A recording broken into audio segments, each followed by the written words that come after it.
everybody. Got Lisa Nickel and Julie Hogston again here. And today we're going to talk a little bit about for sale by owners and some of the pitfalls you might experience and why you have people like us help you. Absolutely.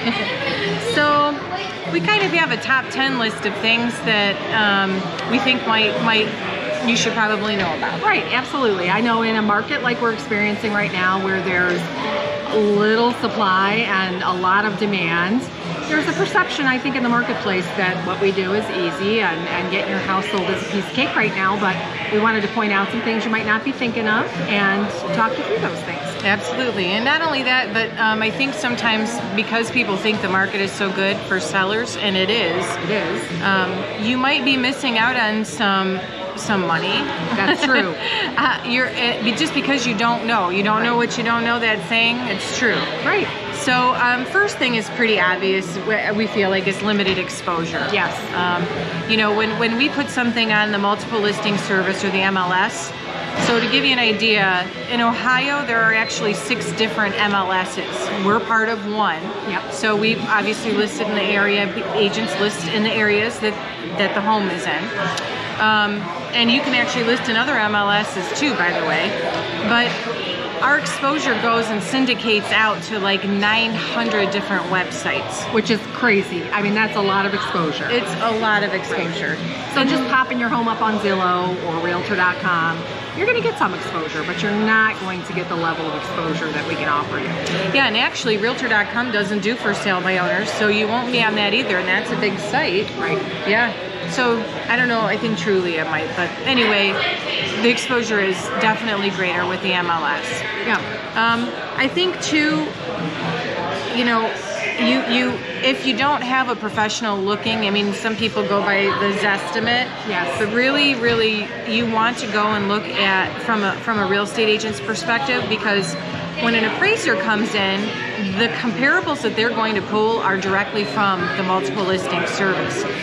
With Zillow, and sometimes it gets close, but it also, there's a recordation of transfers at the county that may be from family members, from one family to another, things that never hit the MLS, and they may not always be accurate. They actually could be low in comparison to what your property is valued at. Yes. Especially if it's family members that are transferring between one another. That's true. Sorry, it's a little loud in here, guys. Hopefully you're hearing us okay. What else do we have here? Well, kind of building on that, we could talk a little bit about pricing errors. And maybe, again, not getting the price exactly right. Pricing is a funny thing right now. You really kind of have to be in that sweet spot, because even though it's a great market and it is a seller's market, it still is very possible to overprice. And overpricing in a market like we're experiencing right now is the kiss of death. It is. If you have your house on the market for any length of time still, people think that they can come in and lowball, and that's not the way to go. And we've both experienced it recently. Like for instance, and I live in Berea, Lisa lives in Brunswick. In Berea, we had 2 active listings over the weekend. That was it. They both went out on the same day, and I'm sure they're under contract. But both of my listings that I had recently in Berea went over the list price by 20 grand. And I feel like did a really good job of listing them and creating a competitive market. Yeah, they were priced well. They were priced in that right sweet spot to bring in the activity that's necessary to cause that rush of activity that's going to get the price up to where it actually should be. Right. So from a seller's perspective, that's really important, obviously. But the buyers out there are really trying to do good. And so as a seller, some of the things you may not know of, you may have a lack of knowledge in the things that you should be asking for, and have some guidance with. Like we'll give them some for instances. Some offers come in with a price escalation. So they might say, hey, we're offering $300,000, but we're willing to go $20,000 over the highest offer up to $330,000. Yeah. And you might have an offer that's $320,000 that then you could use that escalation agreement. But what you don't know is that you may just want to counter offers instead of using escalation agreements. And we've both seen for sale by owners do that time and time again. I always tell my sellers that finding the buyer is the easy part. That's the easy part. Navigating everything that happens after that, that's the part of the job that's the reason we get paid, is that navigation of everything that happens after the buyer comes to the table. Right, and the things you have to think about, like, you know, what type of financing, how much money are they putting down? Are they offering to pay over the appraised value? Should it not appraise? Right. What happens if that appraisal doesn't come in right? Yeah. There's a lot and to it think happens. about. And if any of this is going over your head and you're thinking, what the heck are they talking about? That's why you need us. Yeah.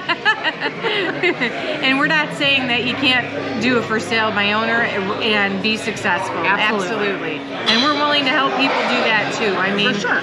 You know, if you want to reach out for advice, we're glad to give that.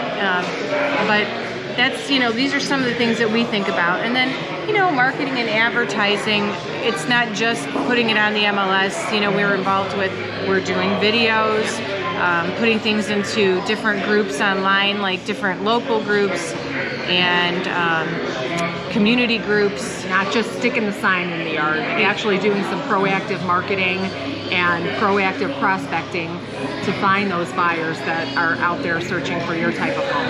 That we both have, and I think most good agents have, you know, an active database where they're sending things out to their clients, past and present. So it may be that somebody that sees that and calls their friend and says, hey, I just saw this. I saw Lisa list this. I saw Julie list this. Right. You know? Absolutely. So some of those things, you know, just because we've got good databases already.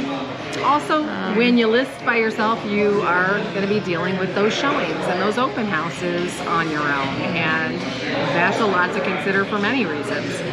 I mean, it could be a liability for you with somebody coming through. We carry E&O insurance, so if something happens on your property where somebody gets hurt, it could fall on us rather than you. That's something to consider. Absolutely. What about like negotiating skills? So, you know, you have a couple of times where you negotiate, really in the beginning when you get the offer, and then you have to think about too, if there's a home inspection, what comes then? Yes.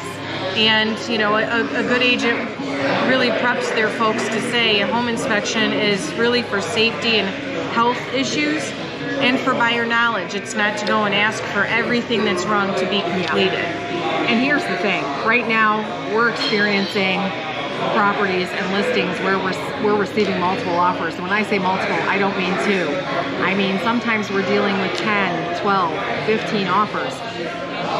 It's important that you know what to do with all of those offers and how to look at them, and we help you determine what's going to be best for you in that situation. Obviously, the decision is up to you which offer you go with, but part of our job and part of what we spend a lot of time doing with these multiple offers is laying it out for you so you know what the benefits and the maybe the concerns are on each of those offers, so you can make that best decision for you. Absolutely. And I think too, for a lot of people, you know, it's very intimate and personal, your house, it's sentimental. Yes.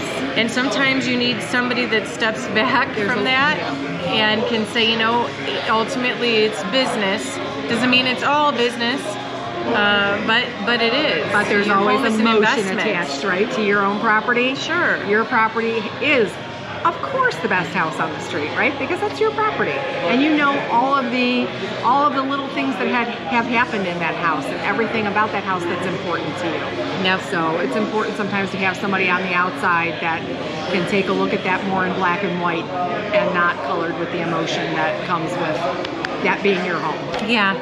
You can still be emotional. We'll be emotional. That's with you. right, we will. But after choosing the offers. For sure. And I think, you know, lack of support. We obviously went to school for this. We take continuing education for this. And part of our continuing education are legal credit hours we have to take. And there are some pitfalls that you could fall into, even just as small as, you know, filling out a property disclosure properly. For sure. So there's legal concerns, there's title concerns, there's navigating all of the inspections and the appraisal. all of that. It's difficult to do if it's not something that you have experience with. And obviously we're not attorneys, but as Julie said, we take continuing education and we're well aware of the things that we need to look at and the times when we need to tell you, hey, we need to get an attorney involved. Right, exactly. And we have contacts, hopefully, that, help you to get there, Right. which for anything, really. I mean, your agents, build relationships and have good contacts for you to utilize. Yes. Right down to, contractors for electrical and plumbing and all that. And then I think, a lot of it's just your time and energy. Time is money. It is. Time is money. And I mean, even things that we'll go in to help with staging and, hey, you need to remove these things. It would show better. It would make the space bigger. Or, do a light painting and these colors will help to neutralize and move forward. Those things really can make a big difference for you in your return. So the idea is, when you buy a house, it's not just somewhere you live, it's an investment for you. Absolutely. And if you have someone that's helping you with that, what you pay out in commission hopefully will come back tenfold to you. Yes, it will. Absolutely. And that time, again, your time is money. I think most people are really unaware of the time that it takes behind the scenes, not only to get the house ready for sale, to complete the paperwork, to get it up and running, to get the photographs done, to get the marketing together. But once we're under contract, the time that you take on the back end just to get through that sale. Exactly. Just following through and making sure that everybody is being communicative. There's a lot to it, and there are a lot of touches to different people through the process. Absolutely. Yeah. And I think probably the biggest and the last thing we'll talk about today is safety concerns when you're selling your house. You're in effect letting strangers into your home and people that you don't know, and you don't know if they're qualified, you don't know the reason that they want to come through your home. Part of working with agents such as ourselves, we're making sure that the people are coming through your home are pre-approved buyers. They're working with an agent that knows them. They've been screened in some sort to know that they can buy your house. They're not just coming by to look. Exactly. Yep. I think that's hopefully a good list. Hopefully you learned something and take something with you. And as Julie said, we're always available for questions, advice, assistance in any way, and we're happy to help. Absolutely. Thanks everybody for joining us today. We hope you got something out of this. We hope that you learned something, and feel free to reach out to us anytime. We're always happy to answer questions and share advice. Absolutely. Have a great good day. one. Bye.